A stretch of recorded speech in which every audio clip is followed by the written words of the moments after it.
Good afternoon. I'm Dr. John Davison, CEO of the Trust, and I'm glad that you're able to join us today for the ninth webinar in our ABIP webinar series. And this one's titled AI in Forensic Psychology Practice, Policy, and Research. Presenting today's webinar is Dr. Jennifer Christman. Dr. Christman is a board-certified forensic psychologist based in Washington, D.C. She's on the American Board of Professional Psychology Artificial Intelligence Task Force and has published and presented nationally on AI in forensic psychology. We're very fortunate to have her share her experience with us today. So I hope everyone learns a lot over the next 2 hours. Please join me in welcoming Dr. Jennifer Christman. Hi, everybody. Thanks so much for joining me today. Hi, everybody. We're talking about AI and forensic psychology today. So we do have kind of a lot to get through, so please excuse me if I'm going a little bit faster, but we're going to go in order today from theoretical to practical to experiential. We'll start with an overview of AI, then we'll talk about some expectations that you may have, good or bad, and we'll talk about how AI can and can't or shouldn't be used by AI, by forensics practitioners. We'll talk about some ethical issues as well as some ways that AI is impacting young people today. We are going to talk about we'll have some examples of AI generated writing. And at the end, I'm going to have some different AI apps that you could try on your own time. I don't necessarily endorse each one, but there's just some ideas of things that you could try. And there's also there's some resources at the end in terms of how you can pick an AI tool and other ways to get started. But you can follow along. We have these tabs on the side of the screen. Each one represents a different portion of our presentation, so you'll be able to follow along with where we are based on those tabs. All right, so my first thing that I would like to do is some acknowledgments. So I wanted to acknowledge some of my colleagues that I've been working on through this AI journey. I just wanted to acknowledge their hard work and their contributions to our collective knowledge base as psychologists, as well as their contributions to my research and my work. Next, I just wanted to clarify, I don't have a financial arrangement or any kind of benefits from this activity or anything that I discuss within it. All right, so AI 101. These are kind of the fundamentals. What is AI? AI, artificial intelligence, is an umbrella term for a computer system that performs tasks that usually require human intelligence or human cognition. So it could be things like decision making, predictions, language generation, creating music, writing music, videos, and more.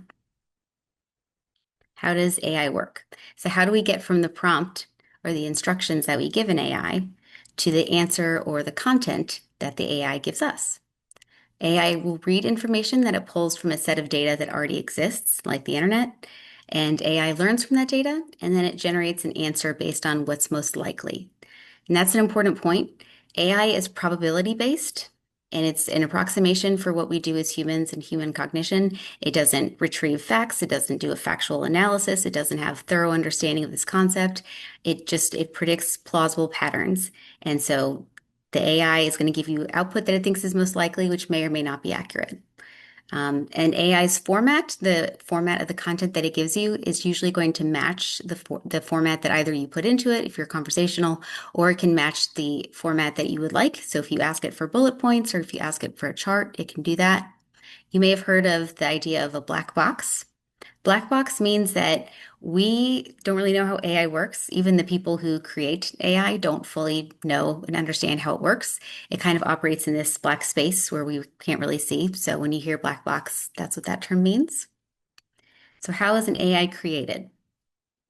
AI systems are developed through collecting relevant data, a data set that could be relevant to this particular AI's purposes or uses, and training that AI on that data through things like learning exercises, simulations, predictions, algorithmic learning, data analysis. It also learns from continuous self-assessment. It wants to make sure that it is up to date as much as possible as the internet and the world evolves and as the AI goes through its own models and additions and upgrades.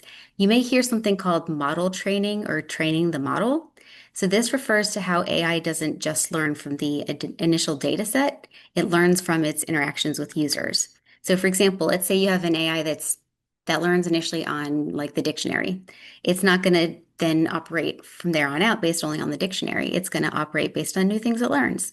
So, for example, and interact with the user. So, let's say that you ask it a question and it gives you a response, and then however you react, it'll learn from that. So, if you say, "Oh, that's great, that sounds right," then it kind of files that away. All right, this was the right answer. This is how it should be responded to. Or the opposite, if you have a negative response, AI learns from that as well.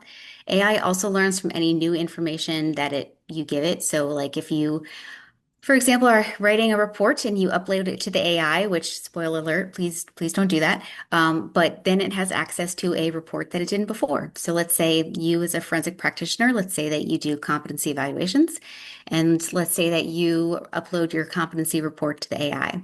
Well, now AI knows how to kind of, in some ways, how to do a competency evaluation. It looks at what's the referral question, what is competency, what do these reports kind of look like? What are the typical tests that they use for this sort of evaluation? What are the decisions? What are the recommendations? So it's learning from these things that it gets from the users that it didn't have before. And so that's how one of the ways that it continues to develop. So there's two main types of AI, and one of them is machine learning, and one of them is generative AI. I'll talk about both of those. So the first one, machine learning. Essentially, this is a type of AI where the system finds patterns. It's going to learn from those patterns and then use that knowledge to make predictions. So a great example is, for example, Netflix or Hulu. If you like one show, it might suggest something else. Social media, if you like one post, the next several posts you're going to see are probably related to that same theme.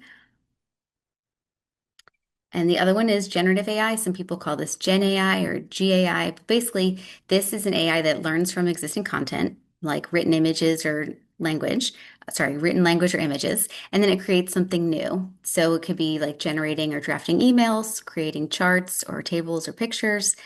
The most well-known type of generative AI is LLM, which stands for Large Language Model, and I'll talk about that next. So LLM stands for Large Language Model. It's a type of generative AI, and this is what ChatGPT is. And Claude, those are probably the two main most well-known AIs is ChatGPT and Claude. So LLMs, they are trained on very large sets of data, and for example, like the internet, and they use that information to generate new human-like language. So these are probably the main AIs or the main LLMs. We've got ChatGPT. It's good for quick everyday information, generating conversation, emails, things like that. Claude is good for more in-depth reasoning and deep knowledge. It also is owned by a company that's sort of known for being a little more ethical than maybe some of the other companies. Gemini is integrated with the Google Workspace. Grok is owned by Elon Musk and is typically more pop culture focused. Perplexity is pretty good for research and citations. But like I said, at the end, I have a whole list of different AIs and things you can try. So what is not AI? This is something I want to make sure I address. A lot of psychologists think that the auto-generated output in personality testing is AI, like when you do a PAI and you get the printout, you have the scores, and then you have the narrative section. There are some psychologists who think that's AI, but it's not. It's scripted and programmed. It's based on the scores. It doesn't change for each client. It just has a specific sentence to a certain score. Something like chatbots, like if you're trying to return something on Amazon, those are very scripted. You ask one question and it gives you a couple responses to select from, and it goes from there. So that wouldn't be AI, even if it's described as AI, because it's still already programmed. True AI learns from interactions as it goes and new data, and then it responds by predicting what the next step should be. So AI and you. AI influences a lot of different aspects of our life, increasingly day to day. Sometimes it's to our benefit or our ease, sometimes it's to our disadvantage, but usually without our knowledge or approval. So some of the more obvious ones are like GPS, route calculation, voice assistants like Siri, Google Nest, learning your routines, weather prediction, things like that. I'm also going to talk about personal data and the surveillance economy, so to speak. So there's this saying that if a product or an app is free, that you are the product because you are either giving them your data or they are using you to learn from. You're giving the AI some training material. Dynamic pricing, some of us have heard of surveillance pricing, which is like if you're trying to buy a plane ticket and if you revisit the same website repeatedly, it has cookies, it stores on your browsers, checks that you're coming back and it increases the price. This one's a little bit different. AI is for dynamic pricing, it uses specific data about you to charge you more or less based on what it thinks you're willing or able to pay. So Instacart, for example, they have lost multiple lawsuits for using your delivery address for information about what it charges you. So if you live in a nice neighborhood, so to speak, it charges you more. Kroger has digital price tags. Walmart, sadly, has also gotten a patent for this, but they're trying to use electronic digital price tags so that they can change the price for each customer based on things like their purchase history, their face recognition, and if you look like you can pay more, they'll change the price accordingly, especially for if you're using apps and online to buy it. Airlines. So we talked about earlier how flights may change based on you revisiting the website, but airlines using dynamic pricing is a little bit different. It does things like it tracks your location and your time of day and your use. So if you live in, let's say you live in a city, it assumes that you maybe make more money. If you're looking at flights on a weekend, maybe they're thinking you're looking for a casual trip. But if you're looking at flights at like 1 a.m. on a Tuesday, it's going to infer this person really needs a break and they will probably pay whatever we can make them. And so that'll change the prices based on different things. So your phone, it tracks your location. It communicates with other devices like your TV, especially if it's smart TV, uses high frequency sounds that we can't hear. That is going to track where you are and what you're buying. It's legal because voice assistants technically need to hear what you're saying to work. So Alexa and Siri, they have that wake word as Siri or Alexa. And then it says it starts listening to you then. But it listens all the time. If you look at some of the disclaimers, if you ask for a recording of your prompt, it'll say that sometimes the recording starts before you say the wake word, which means that it's listening to you all the time. Data sharing is important to understand. It's on by default in basically every app and account and device that you have. Do not track and incognito browsers are still tracked, even if you say do not track, they've done studies where it still tracks most of the time. Privacy preferences are still preferences. It's not a law. This is just saying, well, I prefer that you don't use my data. And that's kind of what it is. Meta, so obviously the owner of Instagram and Facebook, if you have that on your phone, they know a lot about you. ChatGPT is actually going to have ads talking about personal data as well. So GE just lost a lawsuit that it was selling driver data to different companies, and they did a larger study, and all car manufacturers at some point have sold driver data to companies. Vizio actually has made more money selling its customers' data than selling TVs. Tinder has a patented AI algorithm that makes people feel bad about themselves so that they can get more premium upgrades and make more money. So AI has its ups and downs. And more broadly, I feel like you can't really understand AI until you understand the financial and powerful and political structure that's connected to it. So whoever owns AI can use it for the purposes and ends that they choose. So AI social media algorithms, they're better predicting and shaping what we think and feel better than ever. It's been doing that for a long time, but it's getting better, and I'll talk about that later on. The government's pretty clear. It uses AI to track or look for people who may be undocumented or who have different political beliefs. The government recently sued Reddit because someone posted something negative on Reddit and they wanted to find this person. The AI filters what news arrives to us. So, for example, Paramount has bought pretty much every news platform that exists at this point. Jeff Bezos, owner of Amazon, he bought the Washington Post a few years back, and they let go a lot of the journalists that were there at that time, and they hired some pro-capitalist journalists. And so then they had headlines like this: "Why you may not want lower prices as much as you think you do." Sounds very pro-dynamic pricing, right? There's also something called shadow banning, which essentially means that that account is not banned, but the algorithm or the app is motivated to not show you what it's posting. ICE, for example, for thinking about surveillance, ICE relies significantly on AI. Palantir is another company. It's very embedded into our government. It's largely a surveillance and data collection and military AI. The owner has gone on TV to say that one of its goals is disenfranchising women, and it's being very effective at this. So altogether, bad stuff and some good stuff is happening everywhere. And if you're not really seeing a lot of it, it probably means that it's being hidden by whatever news site that you're using. It's been shown that some states had health companies or their state-run health insurance was sharing data with social media. So just being thoughtful about kind of the broader impacts of AI.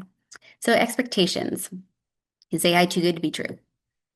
So is AI going to come for our jobs is one of the main questions people want to know. Time will tell. Maybe yes, maybe no. There's ultimately going to be a difference between psychologists who can use AI and who don't know how to use AI. So it is important to get familiar with it, how it can help us as psychologists, because Thinking that we're never going to use it. And if we can talk about data centers enough that we won't use AI, but that's not really realistic at this point based on how tools are being marketed to us, the competency crisis, for example, just the amount of work and demands that we have. And people don't want to get left behind. Psychologists, we look around, we see what other people are doing, and we want to keep up with the Joneses, right? So even if it seems easier to use AI for our work, though, it's really important because abdicating these skills and training to AI takes away what makes us unique. I gave that example earlier about if you upload a forensic report into AI, now it knows kind of how to do your work. So that's something that separates us. But also, I want to be very clear about if you're not using AI correctly, if you're using it unethically or illegally or just not appropriately, it may really come for your job. It is hard for AI to lose its own psychology license. It's hard to have AI excluded from testimony. It's hard to sue AI for malpractice. So if you're not using it right, it really may indeed come for your job. And just thinking about malpractice and insurance, with, for example, who's hosting our website today, our podcast today, you want to be thoughtful about what your insurance carrier thinks about AI and AI generated or related practice. So make sure that you're up on that. The price of convenience, right? So studies have shown that extensive AI use or over relying on AI can reduce your ability to do those tasks yourself and also your overall cognition. It has impacted critical thinking.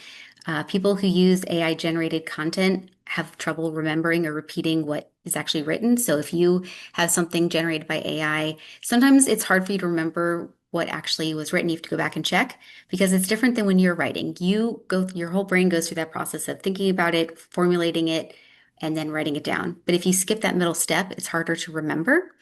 They also talk about accuracy. There was one study that showed that physicians who rely heavily on AI, when they stopped using AI, their diagnostic skills were 40% less accurate. And also something to think about is we often think about AI in terms of it can make things easier, it can reduce my burnout. But some psychologists have found that actually increased burnout in some ways because if you are using AI for all the tiny things that you do, all the minor tasks, all of the small decisions, that means that all that's left is the really high stuff, the high cognitive demand, the deep decision making, and that could potentially be maybe even more of a burnout. So potential pitfalls, I'm going to talk about all of these today, but they generally center around a couple themes. Accuracy, realistic use, data security, and critical thinking. So kind of the bottom line is just because you can use AI doesn't necessarily mean that you should. So accuracy, number one. As we talked about earlier, AI content is based on what's likeliest, not factual analysis or like a deep understanding of data. AI prioritizes speed and usefulness over accuracy. You can give it the same instructions and you're going to get a different response every time. AI is only as good as the data it's based on. So if it's trained on the internet, there's good and bad on the internet. But yes, you'll get different answers over time, even if you have the same prompt, maybe the same day, next week, next model number. It can definitely be changing. In terms of prompts, sometimes people feel like, well, if I change my prompts just right, then it'll eliminate all these answers. But that's not really how it works. There are internal settings that AI has that control its output that we can't see or touch or manipulate. So sometimes adjusting your prompts will be helpful, but it's not going to fix for everything. And also the sycophancy. So this isn't just how AI is unnervingly flattering. Like if you ask it a question, it says, that's a great question. You are right to question that. It's not just about the complimentary manner. It's also that it tends to answer questions in the way that it thinks you want it to.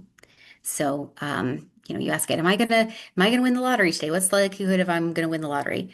AI might be like, you know what, there's always a chance. You may as well give it a try. Doesn't necessarily mean that it's accurate. So sometimes for accuracy, maybe you ask your question the opposite way. So the AI thinks you wanted to ask something else or you want a different answer. Hallucinations is probably one of the main things that we hear about. This means that it's when AI generates fictional information. So AI hallucinations is essentially seeing or telling you things that aren't there. Could be court cases or articles that aren't real. The opposite is also a problem. Hallucinations can be seen as a committed error, a commission error, but then the opposite is omission. So if data is left out, it's there are companies they're better at tracking like hallucination rates and if there's things that are being produced that aren't real, but it's a lot harder to track if data is missing. And that can be something that's even harder for you to track. Like how do you track or screen for things that aren't there? Data security. So first of all, yeah, publicly available free AI is not HIPAA compliant. Chat GPT as the way you down the free version on your phone is definitely not HIPAA compliant. But ultimately, you can't get information about a specific client or a case unless you give it specific data about that client.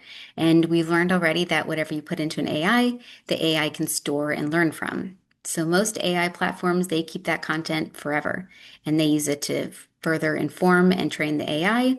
We've talked about how AI can be very good at gathering and selling data. Some AI can back identify clients. So even if you feel like, well, I'm going to put in some things to ChatGPT and I'm just going to take out the names and identifying information like location, and it'll just be like a general redacted version and I'll get that information. Sometimes AI can back identify people and you're still giving it information that it can learn from. But aside from personally identifiable information or health information, if you work in forensics, we have extra considerations for data. So some of the data that we work with might be legally privileged. It could be protected by a court order.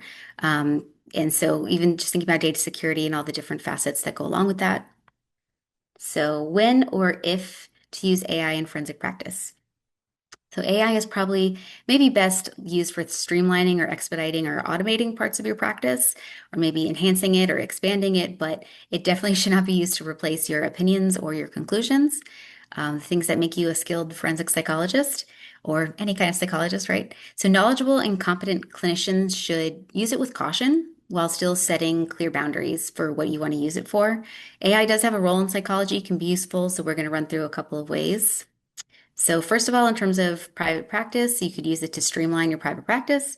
You could use it to create ad content or marketing. You could ask it, find what's about me online. What is it? What does the internet say about me? What does my website look like?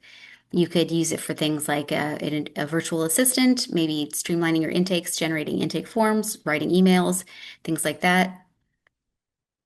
There's also this idea of the thought partner. So thought partner kind of refers to a brainstorming partner. It can be really good for brainstorming and generating ideas. You could also use AI to convey data or create images or tables to better convey your opinion in a report. You could, if you do competency restoration, for example, or competency attainment, maybe you can use it to generate materials, studying materials, images of courtrooms, flashcards. Recommendations is probably great. Also, you can maybe create or compile a bank of recommendations that you can pull from. You might be able to use AI to better narrow down someone's precise needs and then go and create something that meets those needs. For example, I work largely in juvenile justice and I work in DC, and there's always new stuff that's going on for kids. So sometimes what we'll do is we'll look up, like, there's some interest that we have for this particular youth that we're seeing. They're interested in this. Based on that, what are some activities in DC that you can find? Are there summer camps that are related to this? And that can be a really great way to pull together some new ideas. Also, it's pretty good for data. You could just give it a set of numbers, for example, and just say, what does this mean? Make sense of this. You could also use it for checking your own hypotheses or your own thoughts. You could say, here's my idea, here's my hypothesis, counter it. Give me the opposite argument. What are my blind spots? What are biases that could possibly be impacting me? You could also use it to increase your knowledge base, and I won't go into great detail about this. You'll have the slides, and the things in blue are kind of some ideas or suggestions for prompts you could possibly use, but you could use it for like a general search about information. You could use it to find a consensus amongst all the general authors. You could use it to find people to follow to develop specific skills, or you could even kind of curate your own reader's digest, so to speak. You can show the things that you are reading, what's the knowledge you want to acquire, and how AI can help you get there. It can also be really good for offline work, I guess, for your personal life. So if you can streamline or improve things maybe on your downtime, maybe it helps you show up better at work every day. In terms of research again, so definitely being cautious of the research that you consume because there's a lot of stuff that's out there. Natalie Armstrong, she did a talk for University of New Mexico. They have a law and mental health webinar series. It's on YouTube, but she has a whole webinar that she does on AI research, how to tell if it's AI generated, what that looks like. So it's a good reference. So for forensics, again, kind of expedience. This is, aside from report writing, this is one of the main ways I think people are interested in AI. So something you could possibly use it for is hospital records, creating a chronology or organizing them. It could be discovery files. Let's say that you get a file of like 1,000 pages of images or hospital records, maybe hours of jail phone calls, something like that. AI could possibly use to sift through that better. Maybe it could flag some things, but you want to make sure that you go back and verify it. So these are kind of the contingencies. If you're going to put client or evaluate data into something, you want to make sure that it is HIPAA compliant, that you are aware of its data security practices, and also that you go back and verify yourself everything that comes up. So if AI flags a certain word or a phrase, you want to make sure that you go back and find it yourself. Recordings or phone calls, videos, they may have timestamps, and then you can go back and look at it. But this AI is only quicker if you also have the time to review it. Because if you don't, if you just use whatever the output is and you don't check it, you might spend a lot more time trying to manage whatever happens from that mistake, the fallout. So, the session transcription could be helpful, thinking about using AI to record your notes, but also you want to make sure that the transcription service that you use is going to be accurate. We're going to talk about some biases and issues with accuracy there. Finding case law, learning more about what are recent decisions, being able to set up some sort of like notification system where if something happens, you're informed. Prepping for court, maybe you say like, I need to explain base rates to the jury. What's a good way I can simplify that? And similar to what I talked about with Natalie Armstrong, Ben Silber also did a LMH talk, which is also on YouTube, but he shows practically how to use AI apps. Like he kind of does screenshots and goes through step by step. So that's a helpful reference. So what should we not use it for? I spent some time talking about what it can be used for. This is things that you should not use it for. So first of all, if you look at this here, what stands out to you? I need to wash my car and the car is 100 meters away. Should I walk or drive? Well, even if the car wash is next to your house, you still have to drive because it's your car. But not all of the AI models and editions that were tried actually knew that. So if we think about whether we want AI to come up with our opinions, this opinion or decision completely missed the point. So being thoughtful about that. And also making sure that because you personally, as a psychologist, you'll know what information that you want to weigh more heavily or that you think is going to be most impactful for your overall decision, that judgment call. So next one, I think aside from the time saving, report writing, I guess, which also kind of goes to time saving, is the other thing people think about the most for AI use. But there's a lot of problems with this, especially if you work in forensics. If you do forensic work, we are very knowledgeable. There is a very specific way that you write forensic reports. It takes a lot of time and expertise and training to be able to develop that particular skill set. And AI definitely is not developed to be able to write forensically the way that we have that training. There are specific nuances to what we do. There are certain flaws with AI generated writing or even AI generated human refined writing, which I'm going to talk later about when we go over some examples of AI generated writing. But as I've talked about already, I mean, AI bridges the gap between the information that you give it about this client and then what you want in your report. It's predicting and generating filler content. It's not reading your mind and writing up what's really there. It's writing what it thinks is most likely based on the information you gave it. It's also, as I said earlier, it's really hard to track missing data. So if there's something that's omitted, it's hard to track. It's easier to go back and make sure everything in the report is real, but the other way is harder. AI is trained to not really engage with certain material, like sexual or violent material, but forensics, a lot of that is what we do. And then sometimes we'll talk about how forensic data is still extrapolated because we use clinical instruments that maybe aren't normed on forensic populations. And so asking AI to write your report is still a leap in prediction. And something else kind of for self-reflection, if you're using AI to write your reports, but you don't want people to know, like hiring parties, your colleagues, examinees, insurance companies, things like that, if you don't want people to know, why is that? Do you feel like it's something that you want to hide from people? Do you feel like it's something shady that you're doing that you don't want people to know about? Um, Maybe then ask yourself what happens if they find out? What if you're asked on the stand about using AI in your report, but you didn't disclose it? So, for example, in Maryland, one of the jurisdictions I work in, there was a psychologist who was called out on cross-exam because they had used AI for their report. And not only were they disqualified, Maryland went and wrote a whole policy about it, about how forensics can't use this. So, we all want to be trailblazers in our own way, but that's not really the way that we want to go about doing it. So, giving thought about how that might actually show up for you. And then, all right, so if we talk about, okay, well, I'm not using AI to write the reports, but maybe it can help me get started. Well, kind of like any kind of house, a flawed foundation can be cracks in the house, right? So if you have something that starts bad, it can end up being bad that way. AI could be good for creating maybe a template or like a organization, but it's hard to rectify after a flawed foundation. Could be things like anchoring bias. So maybe the AI ends up being tethered to that first piece of data, and then it just kind of has a confirmation bias approach from there. Omission errors we talked about, it's prone to certainty inflation. So we might be thinking like this may happen or it could happen. AI might take it a step further and say, yes, this is definitely the case. And maybe that could be misrepresenting your nuanced judgment. Also for testing, so AI can maybe help with like clarity in your writing, but it can't really be trusted to administer or interpret your score data. It can maybe write up something that seems more polished or clinical, but it may not be accurate. It's also not going to know things if it's formulating or interpreting. It's not going to know things that you do. So it's not going to know about, does your client have ADHD and they didn't take their medication that morning? Do they have reading problems? Was it really noisy outside of the testing room? It's not going to know those kinds of things. And obviously, using AI is not normed and validated for the measures that we use. I'm also going to talk more specifically about risk assessment because I think for forensics, people often think about using AI algorithms to take away human bias and come up with these violence risk assessments, but that's definitely not a great idea. So we'll talk about that in a little bit. And so refining reports, this is kind of like a gray area. Is this good or is this bad? What's the line though? So are you asking AI to look for grammar checks or maybe things that could be less clear?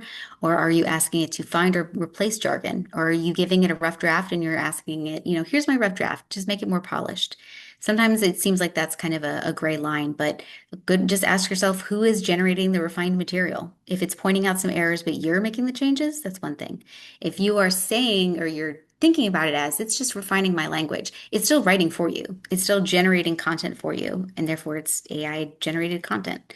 And you want to be thoughtful about, are you disclosing this? Are you passing it off as your own work? If it's really minor, if you are just having it look for sections that need to be clarified, is that even something you need to disclose? Just some questions to think about. I don't necessarily have all the answers, but definitely things to think about. So ethics is kind of our next piece here. AI learns and it evolves from the data that it was trained on, like I talked about. AI is kind of a microcosm. It's reflective of its time and its content and its creators. So up to 98% of the people who develop the software or who finance AI or make those decisions are male and white. So why does that matter? Their data becomes the prototype for AI. Their data is what it's trained on. So their cultural norms, their desires, or what they would want to use AI for, what they'd want to see with AI, their knowledge gaps or implicit biases, privileges, things like that, those are all inadvertently coded into the AI model that they create. And AI that's trained on majority group data might be less accurate for minoritized groups. Overall, just kind of amplifies disparities. So people with and without social privileges, it amplifies those distinguishes. I'm sorry, it amplifies those distinctions. A great example is in 2015, Amazon built an AI to try and help it sift through new applicants. So people who were applying for a job with Amazon, they wanted something to sift through it a little bit quicker. So to train that AI, they gave it 10 years of hiring data. So they gave it 10 years of the decisions that they made and 10 years of applicants that sent in their materials. And they said, all right, here's our decisions, use this and help us go with future decisions. So the AI looked at all this data and it found a hiring bias in that Amazon was preferring men to women in terms of candidates. So instead of AI saying, hey, Amazon, you have some bias in your hiring practices. Nope, it did not do that. It just learned. It said, okay, well, that's the truth. Then, all right, we'll go out and we'll screen out all the women. So then it only selected applicants from men and just perpetuated things that were already there. So that's a great example of how AI, one, works and how, two, some of those biases can end up being perpetuated. So as an example, these are the people who created the main AI platforms. They all look pretty similar. There's a researcher who calls it pale male data. She talked about how there was an AI, for example, for traffic cameras, and it wasn't able to detect people of color as well as it was able to connect white people who were walking, and so there were more accidents. So we talk about recognition and accuracy. I'll get to that actually a little bit more in a bit, but with this as our prototype, I asked for a image of a courtroom. And this is what I got. I got a courtroom with 7 people, and they're all white men with actually like the same haircut. So there is, I think, one woman in the corner. Maybe it looks like she's typing. So yes, again, the people who create these, and then what does this look like? Um, So, related to this, so like I talked about earlier, AI systems are reflective of the priorities and preferences of their creators. So, subservient voice assistants, the ones we're here at your beck and call, they all have women's voices and names. They're all women. So, whoever's going to do all these things at your beck and call, it's always going to be women. Now you can change the default voice, but it's still like the default is still woman, even if you want to change it. So AI images of women are more sexualized. They're smiling, they're voluptuous, reflecting images that men may prefer to see. LGBTQ plus users of internet and social media, they tend to be flagged at least twice as high of a rate because the people who created these AIs felt like any kind of mention of sex was sexual and inappropriate when that's not necessarily the case.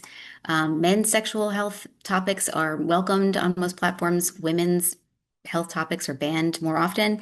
There are 3 times as many data points on men than there are for women. There's not even like a tally for data points on non-binary or gender non-conforming people. Data points for people with disabilities are often not included. Accessible content may not be consistently created. Some other things like name discrimination, if you're not familiar with this, it's discrimination based on names that are not traditionally associated with white people, such as reviewing job applications and people making different decisions based on the person's name. That's something that pops up with AI. But basically, AI algorithms are most effective and most accurate for the people that they were developed on and made for. And this is everything from hiring to housing, rental, loan, insurance, healthcare. All these algorithms were developed with certain data as the prototype. So, as a couple other examples, so here we've got Rihanna and ASAP Rocky at the Met Gala a couple years ago. I like to call them Mr. and Mrs. Rihanna, but they're basically wearing blankets. That was kind of their outfit here, right? So I felt like this would be a great example of how to see how AI might change things. So I used Google's image generator, Nano Banana 2, their second version. So I used 2 different prompts. I said, turn this person into a robot, and I said, turn this woman into a robot. So when I said turn this person into a robot, it was still a person wearing a giant parka. It just looks like a robot. When I said the prompt, this woman into a robot, all that changed in that prompt was just that one word, woman. And she's basically naked. She's wearing a bra and underwear and is looking like a robot. She's basically naked. So that's a great example of how whoever made this, what was the prompt between person and woman, and then what might the person want to see as a result. This is an excellent example. And as another example, this is a actual billboard. An AI company created this as their actual advertisements, AI firm. They put this up in an airport. This was like their advertising billboard. So this is their product, this attractive woman who is blonde and white. She is comprised of office tasks, as you can see. It says here, she works harder than the men at her office, but she's satisfied with pay gap. She's not going to ask for any more money. It also very concerningly says no HR required. It's very concerning. So this is an AI product by an AI company, and this is what they think is a great idea enough to announce it at airports. So sources of bias, how does this get into AI, right? So it could be training data, like AI trained on the internet, as we talked about earlier, has its ups and downs. Healthcare AI has some great examples. So healthcare AI tends to be less accurate for women and trans people because healthcare studies focused on men. There actually weren't even federal, like they were, I think it was told 1993 that medical studies were required to include women. And that's a lot that we've known about health that's happened before 1993. Even heart attacks look different between men and women. So when we think about accuracy, that's a great example. There was a hospital that tried to develop an AI system for their records, and they wanted to use it kind of for triage. They wanted to see, okay, based on past data, what are the patients that we need to prioritize? And so the data that it went with, the metric of health, is they went with healthcare spending, but they didn't really think about that. Wealthy people have more means. They can afford out-of-pocket costs. It didn't talk about things like, it didn't understand factors like communities of color sometimes having limited access to specialists. It didn't talk about like socioeconomic differences and availability of healthcare. So it basically, the algorithm decided that rich white people were the ones who needed to be prioritized most because they seemed to spend the most money on healthcare, which, as we know, is like the opposite of what is true.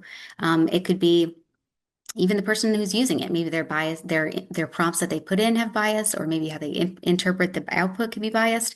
But either way, it seems like it's data driven, it's neutral, it's just technology, but it's not, and it's still going to perpetuate unequal outcomes. So why is this relevant? I mean, this is helpful for all of us to know generally, since this is a forensic presentation, why does it matter to us?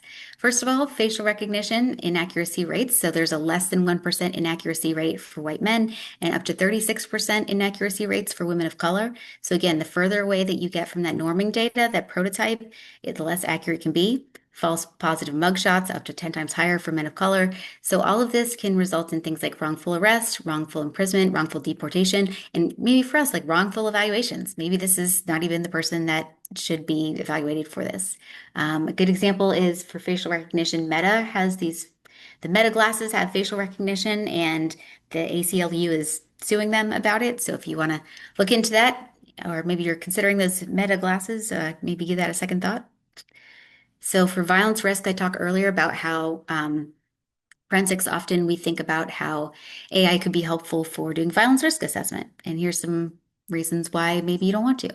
So we think about, okay, examinees, they have all these different variables. We can plug in all these different variables to this person, to this algorithm, and it's going to run the data and come up with the perfect risk number. It's unbiased, it's not human, right? That's not, as we have already covered, that's not quite how it works. So we already know that the legal system is demonstrably biased. It like just visibly so. And so if we're using AI to do this kind of formulation, it's going to learn from past data without the insights and nuances that we have. So for example, when we think about violence risk assessment, some of the factors that we consider, one of the static risk factors is rearrest rates. But we as humans, we know that there are certain things that can lead to rearrest. So if certain communities, especially communities of color, might be over-policed, over-monitored, people of color may be more likely to be stopped by police for traffic stops, and rich white people maybe live on a different side of town. It's a gated neighborhood, nobody really comes in and out. We think about these different disparities and what could lead to higher rates of rearrest, but the AI isn't going to know that. There are a couple of risk assessments that were already created in the legal system. So the COMPAS and the LSI are, they were risk assessments created by the courts, not psychologists, but by the courts. One point they were being used in over half the states, but they did some studies on this. A good place to start is there was a ProPublica article a few years ago, but they found that it was at least twice as likely to rate people of color as high risk. The factors that it used in this risk assessment, some of them were similar to what we use as psychologists, but others were not. Some of them were like parent wealth was one of their data points. And I talked about earlier the black box idea. We don't really know how AI works or how these factors are weighed. And so it's very difficult to tell what that's going to look like. So forensic risk assessments, ones that have already been developed so far by psychologists, they do show bias. Both for adults and for juveniles. There are some juvenile measures that were created internationally. There was one in Spain and one in India where they tried to create AI risk assessments. They compared it to the SAVRI, which is the primary juvenile violence risk assessment. And they both found that the models that they created were more accurate than the SAVRI, but also showed more bias than the SAVRI based on things like nationality and language. So just altogether, if you're training on biased data, you're going to get biased output. More so for juvenile work. So school AI that's learning from rates like disproportionate rates of suspension or discipline, dropout rates, disability classifications for students of color. It may end up having lower expectations for youth of color, having fewer opportunities. Like, well, this seems to have more likelihood that they'll drop out. So maybe we should reallocate resources to people with different prospects, which of course then just replicates patterns of oppression and perpetuates really bad outcomes. And they have shown that AI that like school monitoring AI that monitors for distress, it has shown to disproportionately target youth with disabilities, and then sexual content monitoring disproportionately affects queer students, LGBTQ students, also known as the queer community. More about forensic relevance. So I talked earlier about voice recognition or transcription software. They found that it tends to be less accurate for diverse voices. So it could be women, could be based on age, older or younger, older adults, children, people of color, accents, culturally specific references. These are things that were found to reduce accuracy rates in voice recognition and transcription. So Obviously, these are some people that we disproportionately see in our work as forensic practitioners. And so if we're going to be using this kind of stuff, you want to test it out ahead of time and make sure that it's going to be accurate for the people that you're using it with. You always want to make sure that you go back and make sure that it actually is picking up on what you said. Also, being thoughtful about the presentation that it may pick or not. So, for example, my colleagues that I mentioned earlier, we had done a presentation, and one of our ideas was we were going to try and use transcription software where one of us would present as manic, but only report depressed symptoms. And we wanted to see if the AI was going to still come up with the same presentation, or if it was only going to go on the reported symptoms, and if it could actually like keep track of rapid speech or interrupting, things like that. So if you are interviewing somebody who has any of those characteristics, you want to be thoughtful about, is this going to pick up everything? Most physicians, well, not most, but a lot of physicians use AI and transcription for their doctor's visit notes, and you have the right to ask them afterwards if you can visit it and review it and correct any kind of inaccuracies. Attorneys who are using AI to hire or find practitioners, maybe they're going to prefer male practitioners or white psychologists and or underpay women or psychologists of color. So again, this whole perpetuating of bias thing. Ethics code. So what are some aspects of the APA ethics code that could be most salient, perhaps? So for example, uploading test data into an AI system could be seen as disclosing test data to a third party. It could be seen as, an issue with test security.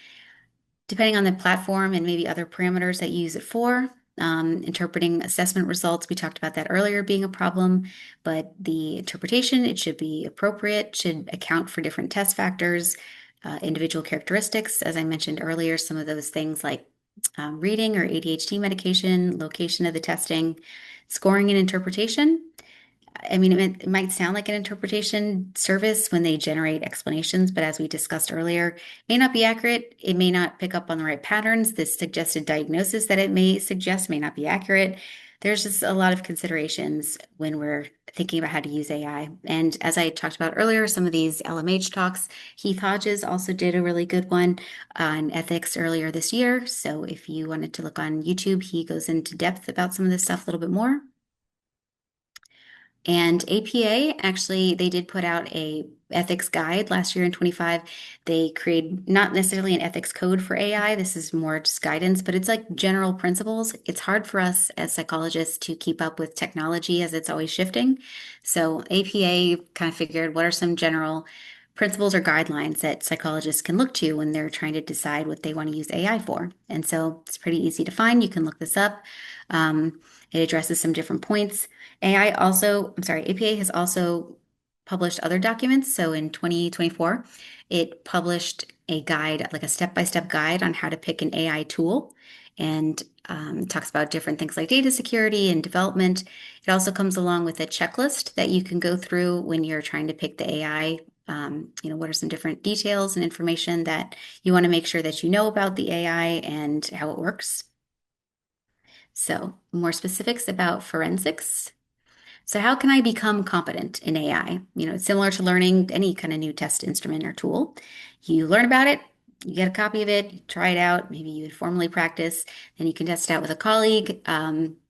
Maybe kind of by yourself, but then actually do like a run through, a dry run through, reaching out to other people in the field who are already doing it. If you know other practitioners who work in forensic spaces that are using AI for some practice points, you can ask them.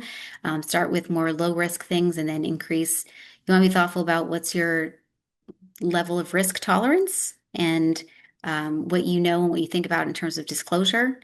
You want to make sure that you document your use whenever you use it. You want to make sure you document it, but then track it over time.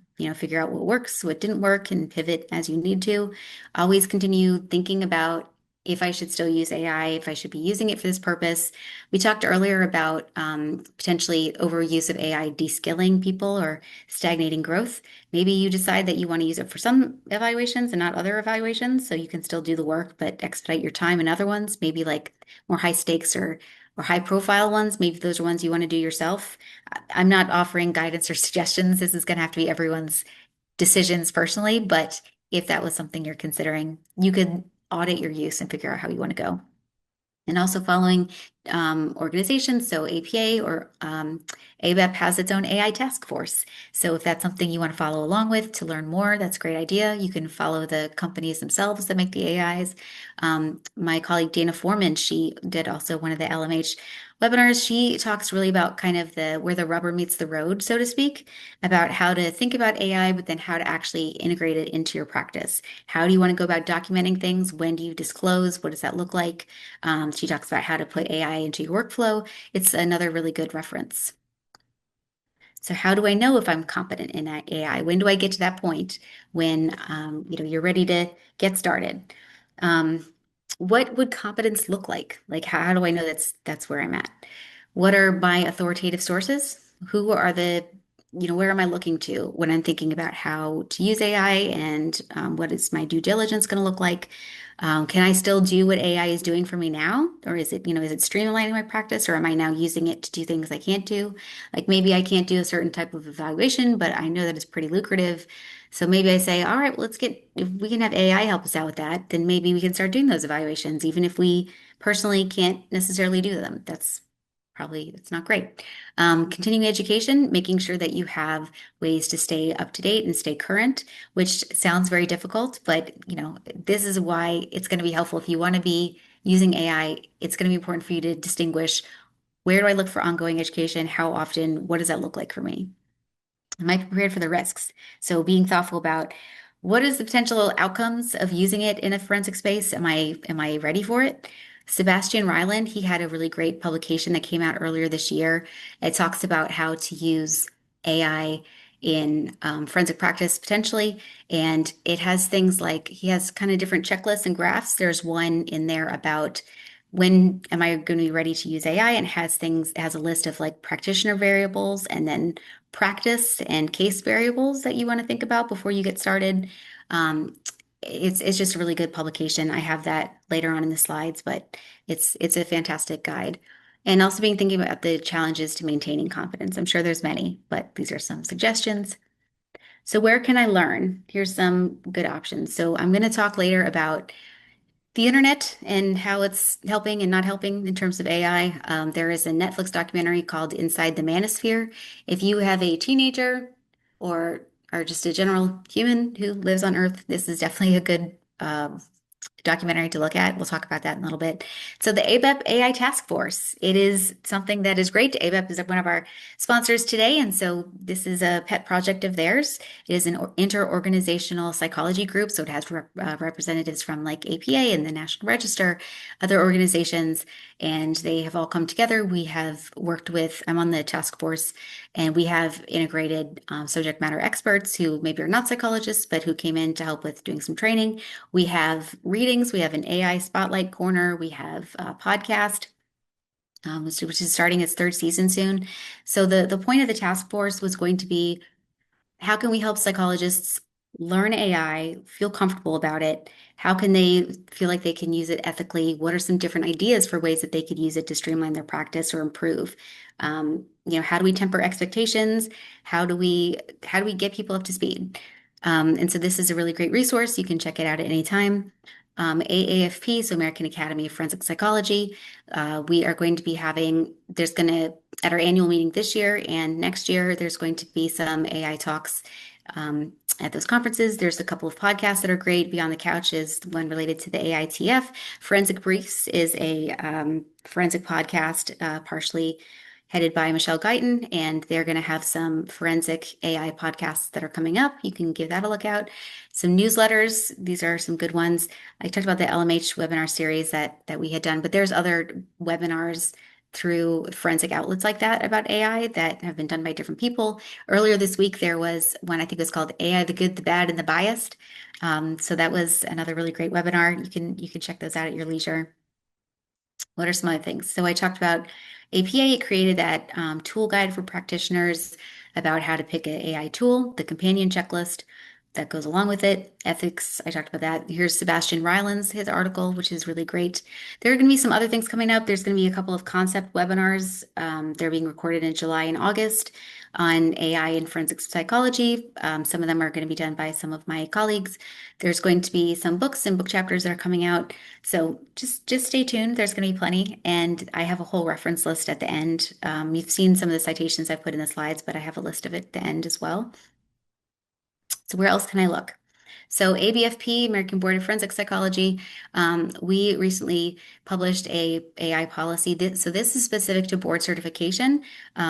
What ABFP's expectations are for, particularly for practice samples, but we're going to have an updated version that has things for the oral exam as well. But typically, it's generally guiding what people can expect to use or not use AI for if they're doing the practice sample process. But it's also like a good reference, I think, for in some ways, best practices. We talk about what are some things that you should not use it for. What are some ideas for disclosure? Like what are the things that you should disclose in your practice samples if you are using AI? So just some ideas, essentially. You might want to look at those for some ideas of what your disclosure, for example, could look like.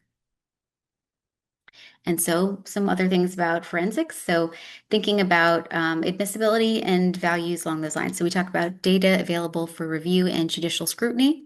So if you're using AI in your reports, if it's a part of your process, it should be disclosed in your report. It should be documented in your file.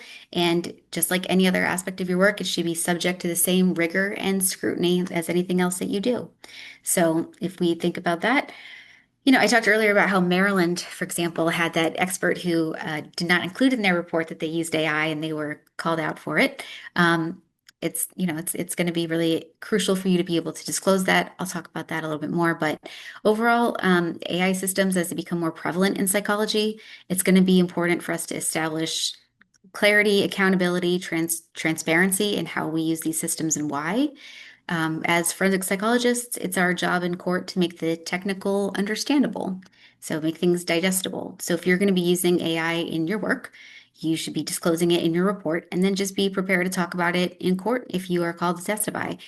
Be prepared to explain AI, how it works, what's the good and what's the bad. Being able to use plain language that an attorney, a judge, a jury, that everyone's going to understand. Um, and we get skilled in that in how to explain our psychology work and our methods and our testing. But are you going to be at that same level for AI explanations? Can you explain how AI works as thoroughly as you can explain psychometrics and validity, reliability, test selection? Can you defend your use of AI as well as you can defend other things in your work product? Um, can you say how you used it, when in your process, and why? Probably most importantly is why you used AI instead of your own skills. I would imagine it's going to be a question you would get asked a lot. And even asking yourself, what challenges might you foresee on cross-exam? I am sure that just talking about these questions has made you a little bit anxious thinking about what you'd have to say in court to defend it. So some other things here. So we talk about obligation to disclose limitations. That's also another transparency value for us. Test security, as I've already discussed. Integrity, just generally your own clinical and forensic integrity in terms of authorship and accountability for your work, making sure that it's legally defensible. It's this idea of if you are going to be using AI, disclosing it in your work so that you can be, if you're going to testify about it, you're going to be qualified to do so. It would, in theory, prevent unqualified people from testifying about AI use. So as an example, there was a book in 1975 published for the first time. I think it was called Coping with Psychiatric and Psychological Testimony. It was written by this guy, Jay Ziskin. He was a psychologist and an attorney. So he wrote this book in 1975 about how attorneys can cope with mental health testimony. And the mental health community was pretty mad about it at first. Why would you write this book to trip people up? But then the community came around to start seeing like, okay, well, if people are testifying, these are some things that they should be able to explain. Otherwise, they should not be testifying. They're unqualified. And so the most recent edition, I think, is the sixth edition, and the chapters are now all written by the top experts in that field because the idea is, again, preventing unqualified people from testifying. So just kind of like this overall trickle-down effect of transparency and qualifications. Also, even being hired.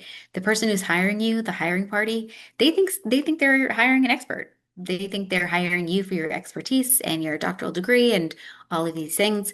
Are they going to be open to hiring somebody who is using AI? Um, if they're abdicating some of their decisions to that, do you think hiring parties are going to be okay with that? If you contract with an agency, for example, I contract with a couple of state agencies, and some of them have their own very specific policies about how AI can and can't be used.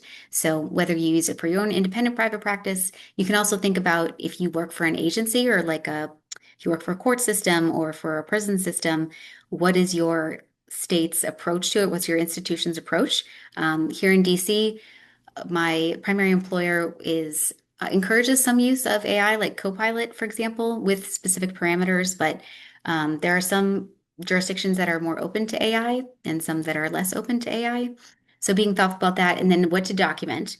So Dr. Foreman has some good suggestions, but overall, you want to document kind of every stage. So the prompts or the instructions that you entered, the output that you got, the results that it gave you. You want to write down what's the platform, what's the edition or model number. You want to say when exactly in your process you used it. You want to document why.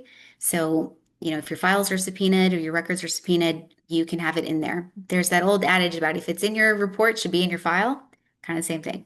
And also the idea of using the APA tool to figure out what you want to use and how and why.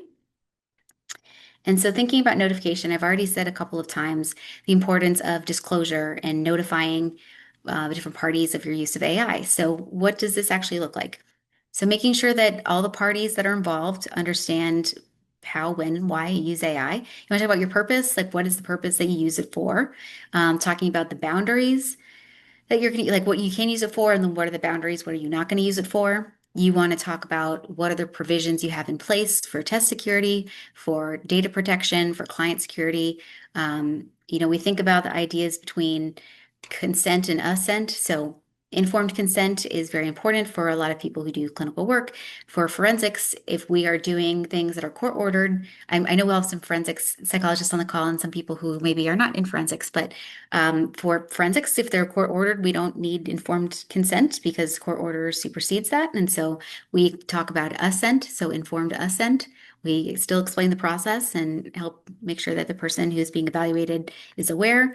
But we think about informed consent, and Seb Ryland talks about this in his article, but just kind of to expand a bit, the idea of the differences between maybe disclosure about your use in clinical work or informed consent about how their data is being handled. So, for example, if you use AI for your scheduling or your intake forms or something like that, that may not be relevant to your forensic product, but it may be very relevant to the people who are interacting with you, maybe the hiring party who's going to be actually paying for this.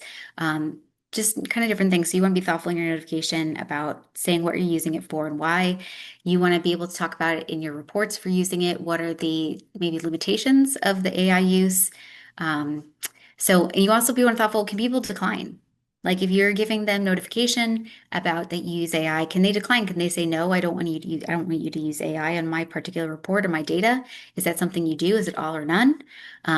It's more helpful to be specific, I think, when you're talking about it. So as if this hasn't already shown, being specific is helpful because if it's kind of more broad-based, it might cause more anxiety, more questions, more kind of distractions from the work. So in order to be able to reassure people, the specifics are going to be very helpful.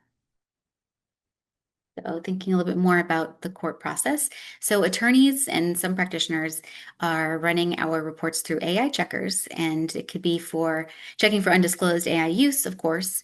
It could also be for verifying some of the information that you put in or verifying that the court cases or precedents or things that you cite are accurate. It could be to summarize a report. If you do custody work, those reports are like books. They're like full books. So attorneys might be putting that in there to summarize. If you use Adobe, for example, and you open up a document, sometimes it'll say, this looks like a long document. Do you want me to summarize this? Maybe attorneys are using it to translate some of the jargon that you're using. So there's different reasons why attorneys are using it. But obviously, even as I'm saying this, at this point in our webinar, I'm sure that you're thinking to yourself, well, there's a lot of problems with that. Some of them, again, model training. If attorneys are continuously showing AI how we do our work, they're learning from that. Consent, for thinking about, is that okay? The person who wrote that report, are they okay with the attorneys then putting it into AI? What about the person evaluated? Are they okay with that? There can be a potential for a negative feedback loop. So just giving some thoughts. I have a colleague, his name is Douglas Lewis, and he has added at least at one point, he was adding a disclaimer to his reports with directions or guidance about whether attorneys want to put those reports through AI. And so when we think about disclosures, it doesn't necessarily have to just be information about your process. It can also be what your guidelines and restrictions are for the use of your own work product. So let's talk about admissibility. So we think about AI components we talked about earlier should be subject to the same standards. So how would we measure AI? How would we test it? How would we go about doing that? In this kind of setting, like what constitutes valid or reliable when we're thinking about AI? How do we look at reliability and validity? What is the methodology that's being assessed? Is it the platform that we're using? Is it the AI? Is that the methodology? Is it the way that we're interpreting it? Is the methodology the prompts? Is the methodology how we work it into our reports? What does that actually look like? How do we define that? How do we know if it's peer reviewed? There are some articles that are on it. What is the peer group? Are we only going to look at other forensic psychologists as the peer group for peer reviewed? Are we going to look at other psychologists generally, more broadly? If we think about peer reviewed, AI is all kinds of disciplines are writing articles and it's being used and reviewed every day. What does peer reviewed look like? Testable. How would we test it? A known error rate. So I'll actually talk a little bit more about the testability. There are there's been a couple of documents that have been put out. One of them last year in July, the White House put out a document. It's pretty long, and it is a general goal for AI for the country. It was written by a group of people. Some of them were clearly subject matter experts. There were some mentions of ideological kinds of stuff here and there in this, but because it was not an executive order and it was a more broad document, it had different goals. And one of the things that it talked about was that there's a recognition that we are not able to measure validity or reliability of AI output yet. And so one of the suggestions that was in this paper was creating a new kind of science to try and figure out a way to test the reliability or validity of AI. And so we think about testability. What does that look like? Known error rate, as I've already discussed, AI is probability based. It's not necessarily accurate or factual. And so we discussed how if you put in the same prompt, you might get different answers every time. Is it even possible to get a standard error rate from that? Generally accepted? Is it generally accepted? How do you know? Maybe it's becoming initially or additionally generally accepted because I'm doing this webinar. We have the AI task force. APA has been putting out documents. Maybe it's becoming generally accepted. But do we look to who's in the group of the general acceptance? Is it psychologists as a whole? Is it specifically to forensics? What is your group that you're comparing it to? And then how do you know? When do you distinguish or define when something is generally accepted? So, in terms of governance, what do the courts think? What are the rules that are out there? So, the ABA, American Bar Association, they have started writing annual reports. It's called the Report on the Impact of AI on the Practice of Law. And they had one for 2024 and one for 25. Obviously, they'll have another one this year. But if you want to look at the most recent one that's easily available, a lot of different organizations have statements on AI use, especially like ABA has one. There is the National Center for State Courts, that website. It has an AI tracker, has a decision tracker for state court landmark decisions or anything related to the states and what kind of decisions they may have passed. They're keeping a record of that. There are also some states that have been creating kind of their own guidance. So Utah, for example, Utah has its own rules of evidence. And just in March of this year, they added a Rule 707. It's called Machine Generated Evidence. And so this is a rule of evidence for what actually constitutes machine generated information or evidence, and what are the rules for admissibility in Utah courts. So it's pretty interesting. In terms of the government, the federal government and the White House are very clear that they are trying to prevent states from passing their own laws to regulate AI. And they have been very clear about if states create laws about AI that we don't like, that we can and will withhold funding from this particular state. The overall idea or narrative is that They feel like there should be one consistent or coherent policy, which sounds great in theory, but also we talked earlier about who owns the AI and what do they do with the decisions that they want to use for. And also we think about executive orders. So some of the prior executive orders were about guidelines or oversight. Some more recent ones have been focused on deregulation and AI development. Um, and so if we're thinking about what the government says and how every state can be different, there are attempts at trying to rein in some of those differences. The document I talked about earlier, the AI policy from last year, where it talked about the science, it also has some things in there about what they call synthetic media, so deep fakes. It has some guidance in there about they want to establish a forensic review process or a forensic board for that. They are actually considering adding another federal rule of evidence that's specific to synthetic media. So if you are interested in looking at that, it has some helpful guidance, talks about cybersecurity for the US, talks about military. It's interesting to see. There's some good and bad, but it's helpful to look at.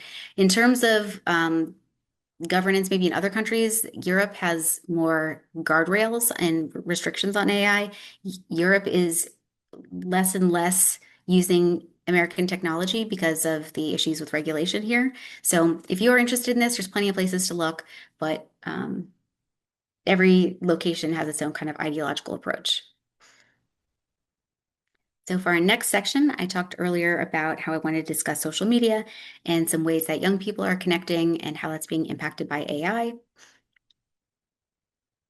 So first, I want to correct some misconceptions. There is this idea that all young people, teenagers, are very tech savvy and everything is online. They're really great with their phones and technology. That's not necessarily the case. Youth specifically who are involved with the justice system or the foster care system, they have the least digital access of really any group in the US. If you think about it, there is a lot of access and privilege that's related to having your own phone, your own laptop, reliable Wi-Fi. We saw that during the pandemic. Teenagers having an email address, some of them do, some of them don't. So, just even kind of tempering expectations and conceptions here. But, there are a lot of ways that people connect online that can spill out into real life, as we're all aware, but these are some pretty specific ones. So, shaping generations. So, digital ecosystems, social media, it's a social learning environment for youth. Kids are very sensitive to peer approval and status and social signals like follows and likes and views. Those are things that convey to youth what is popular, what's being accepted, what's going on today. And so AI and social media algorithms are impacting that. So we think about what's being shown in social media. So algorithms on social media, they don't show people what they are asking for. Social media algorithms, they show people what they think that person is going to engage with. So let's say you have a 15-year-old boy. The AI algorithm in social media is not going to say, all right, what are some things that you want to see? It's going to say, all right, well, based on things that this person has interacted with before, and based on what other 15-year-old boys in that location seem to engage with, let's show them this content. And it'll continue to show that kind of content. And it ends up shaping how teenagers think and believe and move about the world because this is what they think is normal. This is what they think is popular and being thought or seen by other people. The manosphere is something that I'm going to talk about in a bit. It's prioritized by all platforms. I used hot pink font there because I want it to be as anti-toxic masculinity as possible. So the manosphere. This is not just online spaces where men go. It is specific to places on the internet that promote toxic masculinity norms and misogyny. And there are a lot of different kinds and frameworks for misogyny and sexism, but the particular kind of misogyny in the manosphere is that women are adversaries, that there should be hostility towards women. Harassment is okay, that, negative opinions of women and, putting them down and women are a certain way. It's a very kind of toxic way of thinking. Manfluencers are influencers within this specific sphere, and their kind of goal or their shtick is to persuade men and women that women's rights and feminism are a threat to men and masculinity. And the problem is repeated exposure to this content normalizes it. And so boys feel informed rather than knowing that they're being radicalized. And so this is a Netflix documentary that's about the manosphere. I actually did my first presentation on the social media piece at APLS in March. And I think like 5 days after the presentation, Netflix released this documentary. So it's very timely. If you have teenagers, especially teenage boys, I would recommend that you see it. Or if you're, a general human, as I said, might be helpful to watch. Um, so this is the manosphere. Then we have kind of an expansion. The womanosphere is sort of similar. So this is kind of along the same lines, but the approach for the womanosphere is that women, above all else, they should be pursuing obedience and marriage and motherhood. That should be their top goal. Trad wives are influencers that are promoting traditional marriage and traditional gender roles. There's also the hashtag soft life and things like stay at home girlfriend. These are all influencers who are promoting a stay at home approach. They are framing it as empowerment and using things like feminine energy, but it's really just designed to convince women to voluntarily give up some autonomy. If you look at some of these headlines, right? 9 ways to dress sexier as a married woman and a mother. The child-free dream is a scam. We are not wired to exist solely for ourselves. So these look like cool images, but it has a very specific message. And the womanosphere and the manosphere interact and are creating some problems. And it shows up in the next couple of slides. So these are the three main popular platforms for youth, or for at least for young people today. And they did a study in 2024 they did an algorithm audit study. So in 24, they bought a bunch of new phones because as I talked about earlier, Meta and Instagram, if that's on your phone, it knows all the things on your phone. So they bought new phones and they set up accounts that were modeled after accounts for 16 to 18-year-old boys. And they found that within around 25 minutes, all the platforms were showing manosphere content and misogynistic content. Last year, they did the same thing for 13-year-old accounts. They compared the accounts for 13-year-olds to 18-year-olds. As you probably know, 13 is the youngest age that someone is legally allowed to have a social media account for most of the platforms. Whether they do that or not is its own thing. But 13 is supposed to be the youngest age. And they found that within the first 3 minutes of passive scrolling,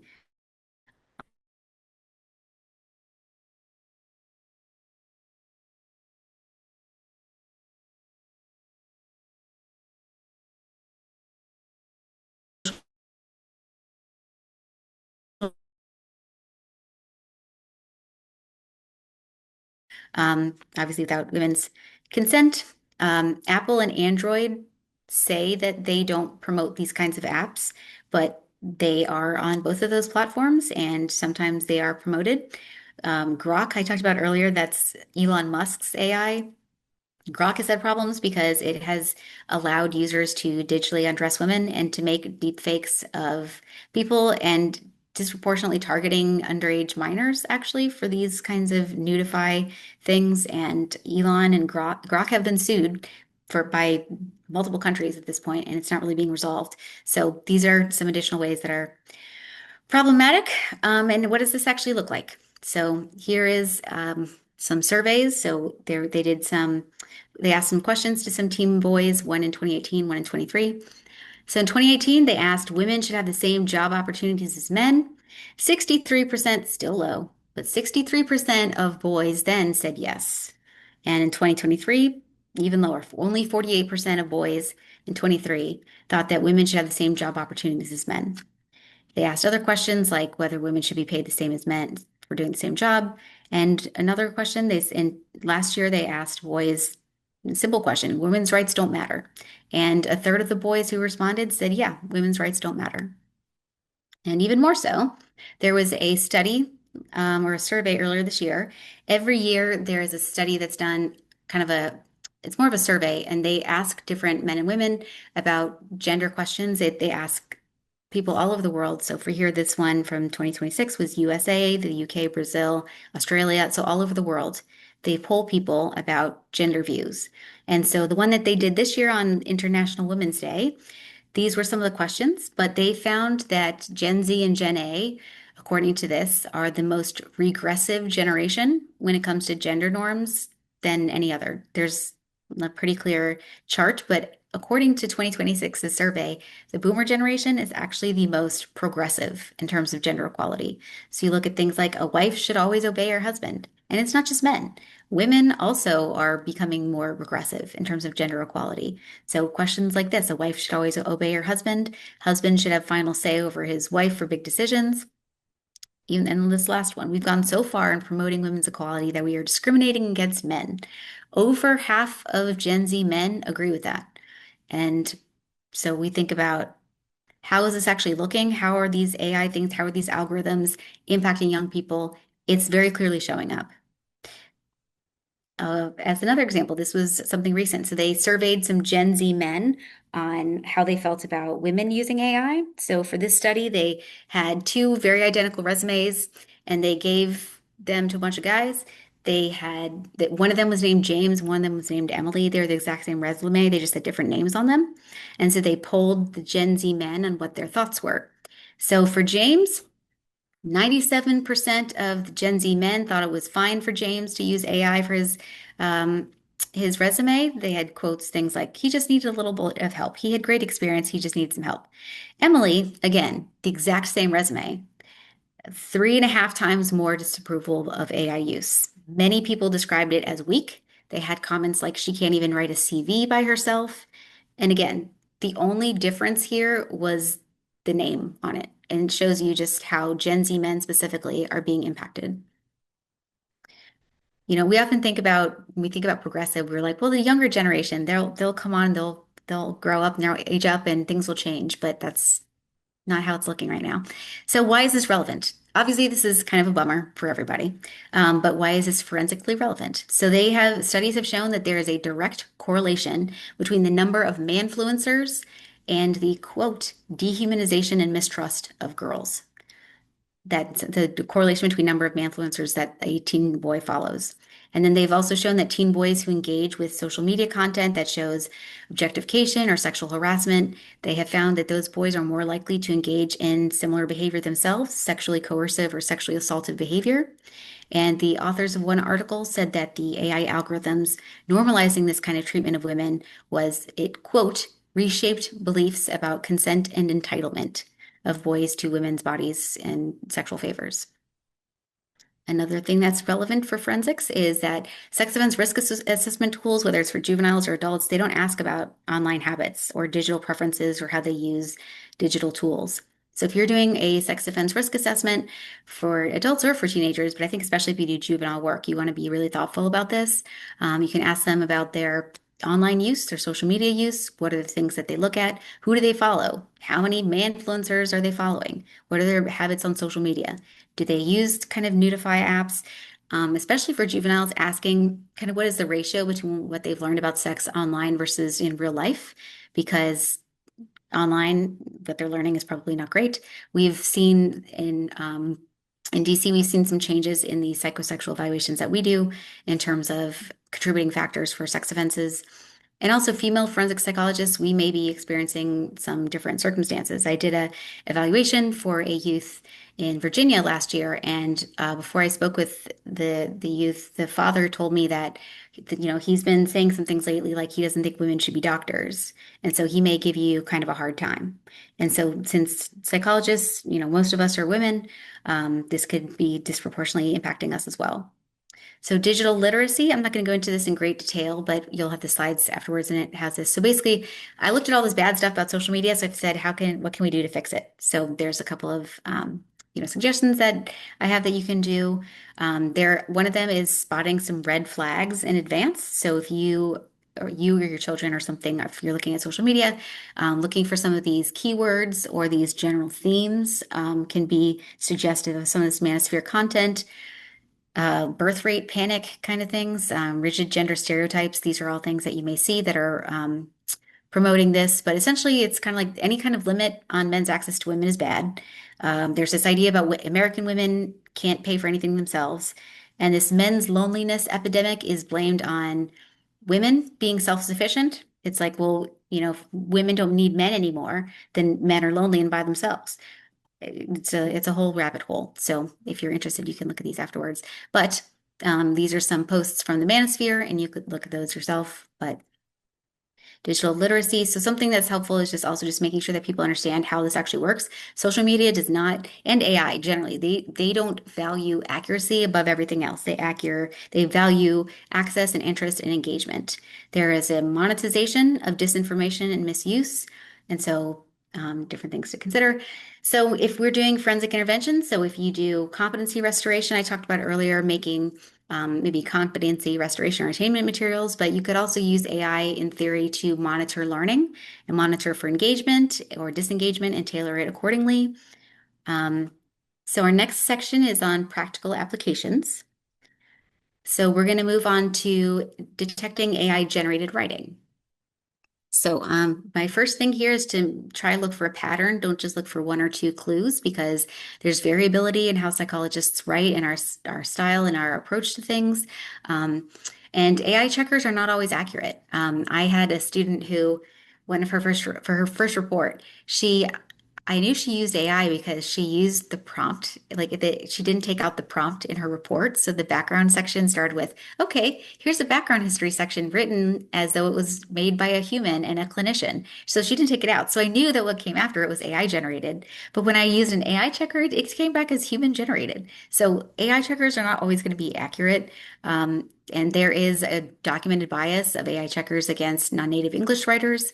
So even if an AI checker isn't ideal at this, you may not be great at it either. But so just keeping that in mind. You also want to be thoughtful about if you're accusing someone of AI generated writing, that can be a big deal now. So some clues or some cues. One of these things is negative parallelism. So it's not just a fingerprint, it's evidence. Not only was he arrested, he has a pattern of this. You're not trying to cut corners. You're trying to do this. It's this weird comparison. And once you see this, you're going to recognize it everywhere. It's this weird reasoning analysis. Superficial add-ons, you'll see a lot also. Just a tacked on part of a sentence, which makes it seem more in depth, but actually adds nothing. I'm a speaker serving as an expert. You came to this talk, underscoring your interest. It's usually an active verb, but it adds nothing. I'm not going to, quotation marks is not, I won't go into that into depth, but something else is simple words are for some reason not used. So instead of saying is or are, we've got things like this slide is purple. It's now this slide features a lilac border. Today is Friday. Today marks the end of the week. Like it can't use simple words. The rule of threes. John was interested, inquisitive, and curious. John stood up, said he was done, and then he walked out. This rule of threes. A lot of us do write with this kind of pattern of like a rule of threes, and that's where AI gets it from, essentially. I actually read something the other day about how AI is changing because AI is learning from its own content. So people who are using AI and that's being published, AI is learning from that own content, and sometimes it's actually compromising the quality of AI's output. But these are some examples. Some other good tips for looking at it is if you're looking at a report, for example, that was generated by AI, it's oftentimes going to be pretty symmetrical. It's going to be very balanced, like the way it looks. It's not going to be choppy. It's very symmetrical. The sentences all tend to be pretty similar length and structure. Transitions throughout the report are going to be pretty consistent. AI may over or under explain. They may use outdated or non-inclusive terms, for example. Spelling errors, probably not going to be very likely for AI. For humans, we do use templates, but it's not going to be symmetrical and balanced in that way. We as humans, we write sentences of different length, of different structure. We might use different transitions throughout. We're going to be able to use specific terms like jurisdiction specific terms or maybe nuances that are very specific to our role. Imperfect grammar, we're not always the greatest of writers, so those might be some things you see. Stylistically, AI, it was not there, so it's always going to be a passive voice. It wasn't involved, it wasn't anchored to this evaluation in some way. So it might say things like the examinee meets the standard or studies show. Like forensics, we're supposed to be neutral in our writing, but this is detached. It just reads as detached, not just neutral, but just very like detached from the situation. You'll see language that's very polished, but it's not very specific. Sometimes it's actually hard to nail down what the full meaning is because all of it seems like it's relevant. It's hard to like trim down, but it's just very not specific. Value judgments, or intensifiers, maybe it'll say this is concerning, this is of extreme concern. And sometimes it's just like it just reads weird. Like a human wouldn't write that way. It just seems off. For humans on the other side, we oftentimes write in first or third person, but either way, we're going to be anchored to this evaluation in some way. We can use quotes and we can use them in relevant places. We can actually pick out what quotes are most important, where they should go, what they should illuminate in our report. We can include not just the facts of the case, but also our observations and our inferences based on these things, which AI doesn't really have the capacity to do yet. Our reports usually have some kind of stylistic fingerprint. There's different things about the way that we write our reports that are unique to us, and that's something that you won't see with AI. In terms of substance, so AI might use textbook definitions. Ben Silver has this example that he's used about that AI might say something like, "This person is feels depressed and down more days than not for over 2 years." It may be very specific to the textbook or diagnostic definitions. It may, as we talked about earlier, omission of data can be a big deal. It can be a significant problem when we're using AI for our reports because, again, it doesn't really know how to weigh or assess the importance of something. If AI uses a lit review for an evaluation, more often it's going to be for a perspective of comparing this client to this larger phenomenon. So like you do this research, well, client A is an example of this larger phenomenon. They're like part of this large group. Um, Versus for humans, if a human used a literature review as part of their evaluation, that's more likely going to be ways to bolster their opinion about this particular person. So, research shows that this is something that's common. And in this person, we see that showing up. They may look for court cases to better solidify or justify their opinion, but it's bringing the large to the small versus AI might bring the small to the large or the micro to the macro, and we do macro to micro. We also can admit when we're uncertain, we can add alternative hypotheses, why we didn't choose that. We can talk about data that is conflicting or unclear or maybe not reliable. We already talked about earlier, AI can have problems with certainty inflation. It can be overly certain about whatever its conclusions are. And we talked earlier about when there is missing data, that's the mechanism for hallucinations when AI tries to fill in the gap. And so we're able to do the opposite. We are going to write reports, hopefully, with an attenuation or to the underlying legal question or referral question. We can also look at other documents. So we're not just going to take the information inputted to AI. We can reference other things that are not in the set of data given to that AI. We can look at other documents, prior records for that person. We can look at a similar case. There's other ways that we can integrate. And behavioral observations is definitely I would say, a primary area that we can see for changes because AI, at least as of now, they can't do behavioral observations. They weren't there. We were, they were not there. And so because of that, it's also going to read very passive. Um, it'll be pretty generic or standard language. If there is something that is off, maybe it'll say, they had perseverative thinking, but they may not actually give examples. So if there is something that's off, they may not, because they weren't there, maybe they can't give relevant examples of that. Their observations that they may point out could be irrelevant or innocuous, something, I don't know, that doesn't really seem like it's relevant. Terminology, the words or the phrasing that they may use may be out of date.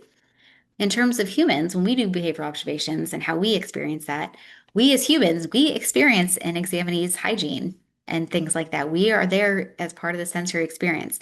We are aware of the procedures. We know which tests we did first, which ones we did last. We can monitor the person's changes over time. Like, did they start out kind of guarded and they got more open as time went on? Did they get frustrated or tired over time?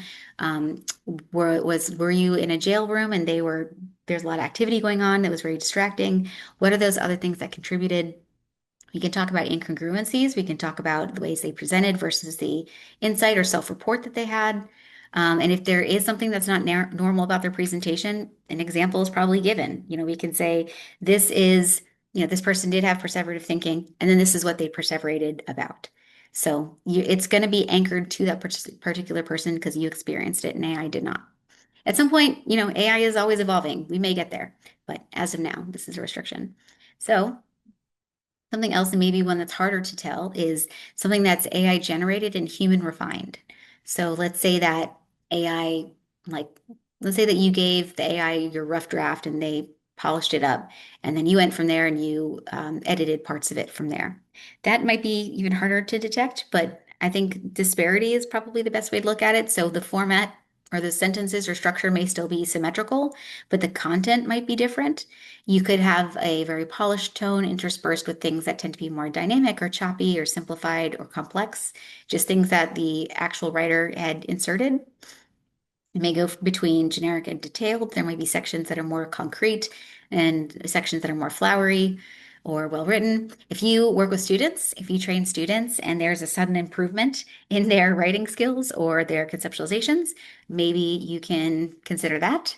Um, Even just thinking about doctoral students, students, whether no matter what grade they're in, AI is being encouraged, and it's more and more commonplace for grad students to be using writing refinement tools, quote unquote, like Grammarly. And so that's something that you would want to talk to your students about, I think, in advance. Be very clear about what your expectations are for them, what your particular training site is going to allow or not allow. But also, being thoughtful, what can you learn from your students? If you do work with students and they do use technology that is AI related more often, what are some things that you could learn from them? But still being thoughtful about if you use AI during your learning page, your learning stage, you may miss out on developing some of those really key tools and skills that it's going to be harder to acquire later. So what are the clues? This is a behavior observation section that I used ChatGPT to write. I asked ChatGPT, I said, write a sample behavioral observation section for a report. And it wrote something, and I said, okay, write this as though a human wrote it and as though you were a skilled clinician. And this is what it gave me. So if you want to take a minute to look through this ChatGPT generated example, I'll give you a minute or so.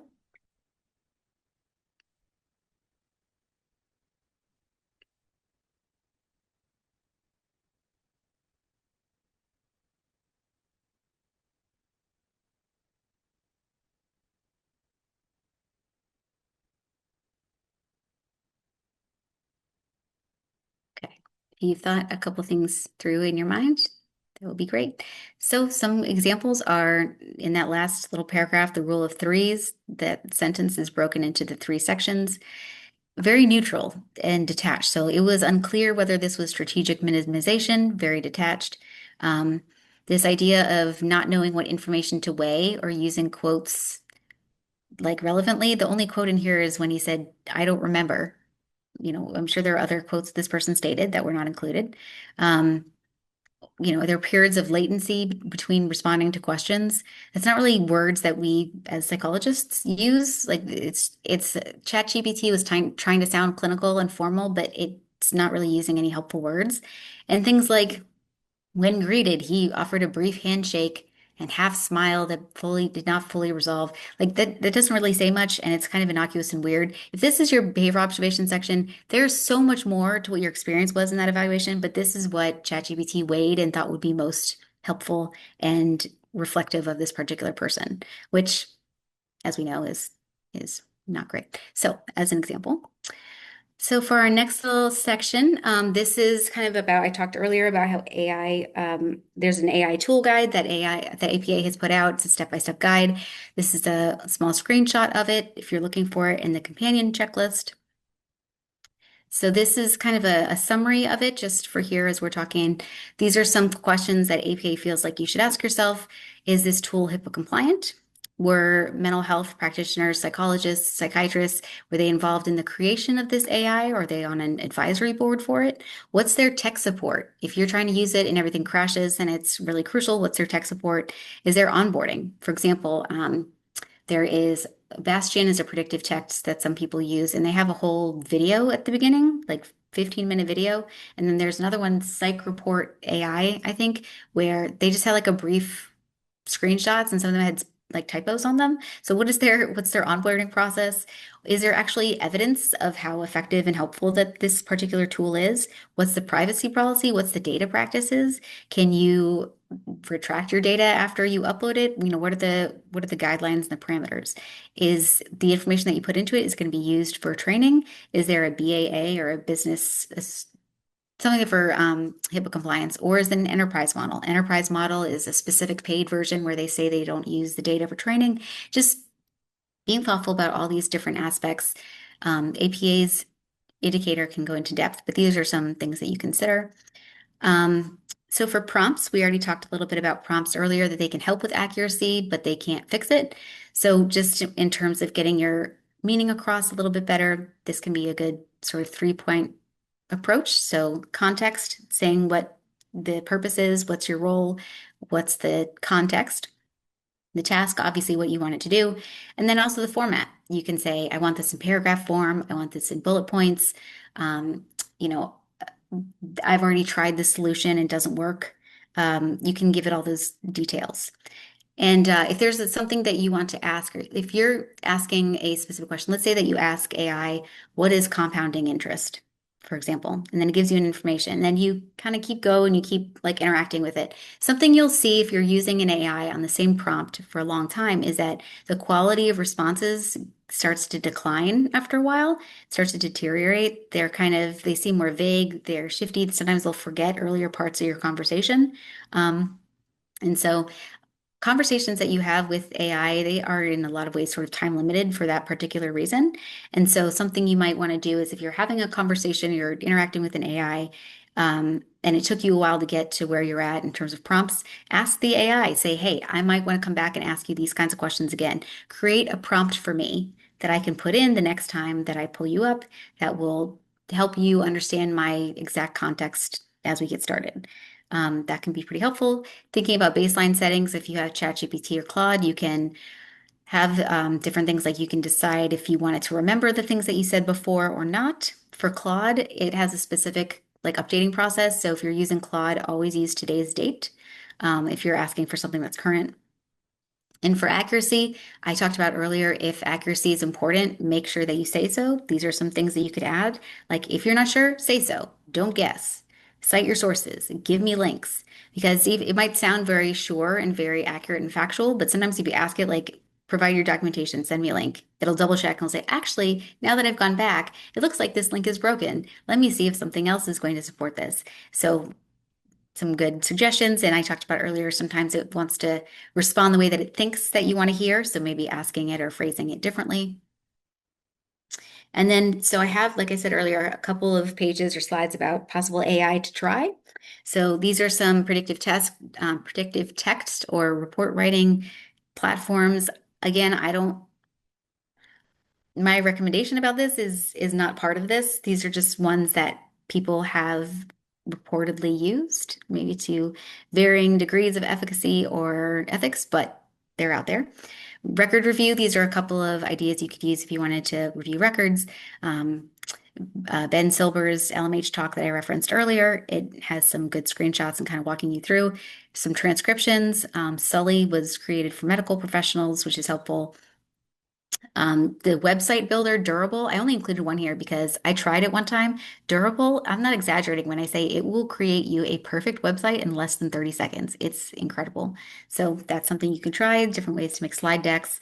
Um, different ways to increase your workflow or be more productive. These are things that you can use AI for.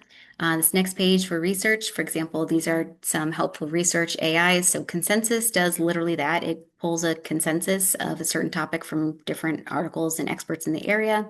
Research Rabbit kind of links different concepts. Like if you are interested in this, you might be interested in this research. This could be for writing or proofreading academic papers. There's other sort of miscellaneous things. I watched a video from Stacey Abrams recently who talked about how a lot of AI is still not appropriate for Black users in some ways. Like it talks about assumptions that are made or implicit biases. And so I pulled together a small list of Black-owned AI companies. There is a Instagram page called Afrotech that is a digital hub for Black users who want to be involved in AI and have innovations and people who are interested in STEM. So that can be a possible reference. And then, like I talked about earlier, kind of showing up as your best self. There's something called My Fridge Food, where you just take a picture of what's in your fridge, and it will give you a recipe based on what's in your fridge. Then you don't have to go out to the store. So just different things, maybe helping with sleep. Can'tsleepreads.com is a random read for the night to help you go to sleep. So these are all things that you could possibly think about. I have one slide about digital autonomy. I talked about earlier personal data and how it can be used against you, essentially. So here are some possible suggestions. Using a VPN in certain browsers, there's different outlets of news that you could use to learn more about them. So these are just some possible suggestions. Moving forward, so the importance of one of the things I want you to take away from today is that AI is continuing to evolve. We don't know what the pace is going to be or what it's going to look like.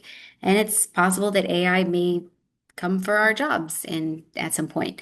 And so being thoughtful of, a lot of us who work in mental health, our career is very rewarding and fulfilling to us, and it's a big part of our identity and what we do. But if that goes away, what is life going to look like for us? So being intentional going forwards about how you create your life and what you want to have for rewarding and refreshing, fulfilling things if you can't be a psychologist anymore, what your life might look like. But also, accepting that the future may change and just making sure radical acceptance, if any of you like DBT, but figuring out ways to kind of come to terms with how the future may look. And also being thoughtful, what are things that AI cannot replicate? It will never ultimately be human. It's not going to actually understand empathy or lived experiences. It's not going to have the same kind of ethics that we do. Relationships are things that AI won't have. If you've ever watched the show Person of Interest, it's kind of an older show, but it's a great show. It's about AI, and even though it's from like the mid 2000s, all the ethical questions that are involved with the use of AI are covered there. Every time I see something new in the news, it was already covered in Person of Interest in some way. So some of these principles kind of hold over time. And my takeaways here, like I said, you'll have a copy of the slides, but these would just be a couple of brief takeaways. So disclose upfront that you're using AI, use it as an assistant, not a replacement. Make sure you verify everything that you get. Document what you're using. Make sure that you know the privacy policies. Critically think about when you want to use it. If you want to use it now, but then later you want to stop, that's fine too. Um, just coming up with your own kind of ethical touch points for your use and making sure that you stay up to date on continuing education, like the AI task force is a great option. And that's all I have for you today.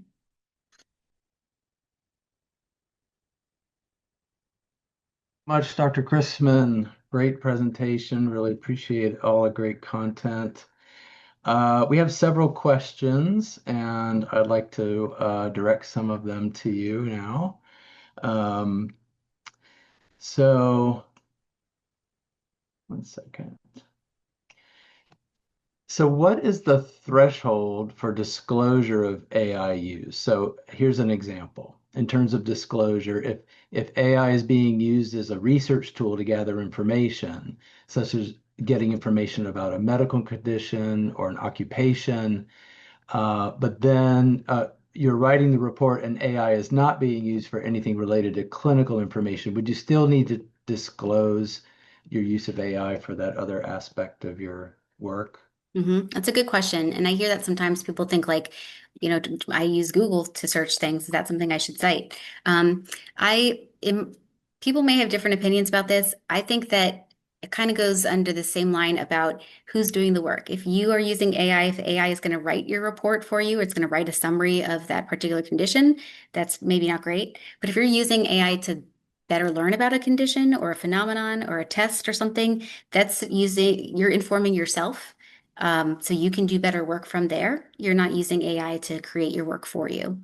There could be maybe a gray line, like if you're doing kind of a brainstorming model with AI, then that may be something you consider. But all of us have different practice areas and different kind of roles in institutions and stuff. So there may be different rules for use or compliance based on where you work. But just I think the fine line there about are you using it to inform you and then the work that you do, or are you using it to do the work for you is maybe a good fine line. Okay, thanks. That's a good guideline.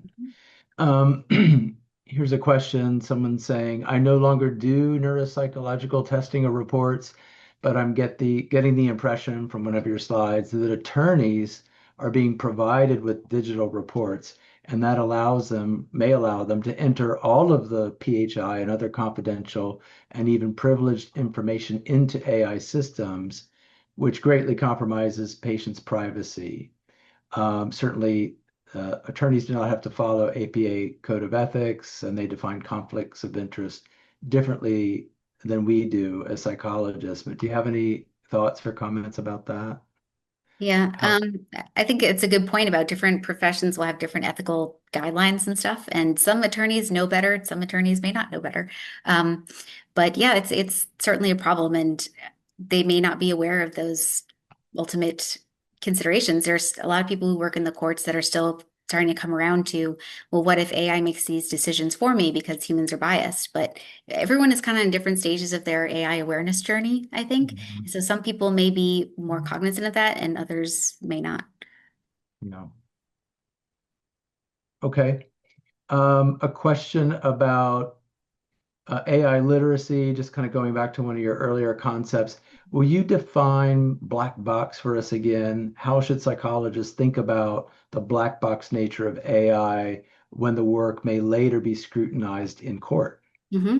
Very good. So something I don't think I mentioned is that when we talked about like transparency and your work being able to be reviewed, sometimes it's not just black box, it's also proprietary. There was a case one time where they wanted to look at something related to the AI that was used, and the company said no because it's protected by our intellectual property. It's proprietary. We're not going to let you look at this. So black box is in part, it's just kind of it operates in a space that we can't really see. We don't really know exactly how it works. It's not like a math problem that shows its work. We don't see the step by step. We just know that we put this in there. It has its own algorithms and it gives us output. It's harder to see versus, for example, with testing, we can see the protocol. We know what the answers were that were filled in. We see how we put it into the screen. We even have the manual if we want to score it by hand. Like we know every stage of the process, Mhm. but technology doesn't give us that same step by step. No. Okay, great. Regarding online to offline behavior and youth forensic issues, Um, what questions should be added to interviews when online behavior may be relevant to risk, consent, coercion, Yeah. offending? That is a great question. And I've been trying to kind of formulate that too is, I talked a lot about theories and questions you can ask yourself, but I don't always have the answers to all the questions. But we've started adding some questions to our psychosexual interviews. A lot of them are, we started asking like, what platforms are you on? What are some things that you've learned about sex from these platforms? It also can be depending if you see somebody who is like 12 or 13, the way that they think about sex and how they have referred to things that they've learned online is going to be different than someone who's 17 or 18, 19 maybe. So some of it is going to be thinking about what's normal use, what's maybe not normal use. You can ask who they follow. When you ask about the things that they learned about sex, one of the things that you ask in a juvenile psychosexual is what are the things that you learned about sex? How did you learn? How do your friends talk about sex? And so the more that they reference things like TikTok or things they've learned online rather than real people, that's going to start giving you some ideas about how they may be formulating or piecing those together. Okay. Regarding AI generated writing and detection and accusations around that, how should confidentiality be handled when submitting writing samples or reports into AI detection tools? The slides caution that AI detection should focus on patterns rather than one or two clues, that AI checkers can be wrong, and that accusations can have significant implications. Mm-hmm. Yeah. I'm sorry, can you say the first part of the question again? How should confidentiality be handled when submitting writing samples or reports into AI detection tools? Yeah, very good. So if you are going to do that, remove any kind of identifying information. Something that I have found to be helpful is like when I had the student who put in the prompt, I didn't put in sections like this was their name, their birthday, their history, etc. I put in things such as like they do their chores or they don't do their chores, they're close with their siblings, things like that. Because at that point, it looks at just the writing style in the input rather than any kind of identifying information. Um, some AI can still back identify people, but if Mhm. you're looking at just the writing samples that don't really have specific facts and you're more looking at the stylistic pieces, that may be more informative.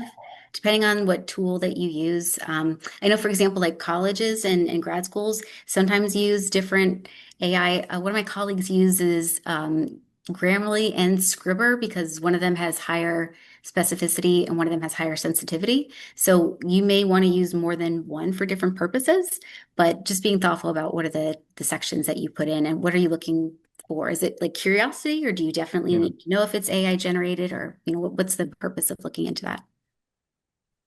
Okay. As we kind of get to the last few minutes, maybe how about this is kind of a reflection question.